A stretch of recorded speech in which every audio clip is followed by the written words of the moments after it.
আল্লাহ নবী সাল্লাল্লাহু আলাইহি সাল্লাম বলছেন কিয়ামতের দিন আল্লাহ তাআলা ওই ব্যক্তির দিকে তাকাবেন না, লা ইয়ানজুরুল্লাহু ইলাইহিম।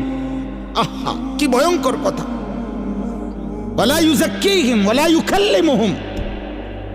আল্লাহ তাদের দিকে তাকাবেন না, আল্লাহ তাদেরকে গুনাহ থেকে পবিত্র করবেন না, আল্লাহ তাদের সাথে কথাও বলবেন না, ডাক দিবেন না ফরমান, আরে মাওলা তো একটা কথা বলতে দেন।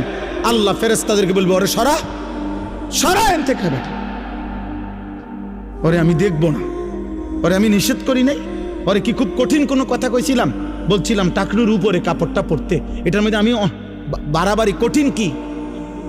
হাঁটুর অল্প একটু উপরে টাকনুর উপরে পড়তে বলছি আমি তারে বেশি কঠিন কি বলছিলাম? আমার কথা পাত্তা দিল না কেন?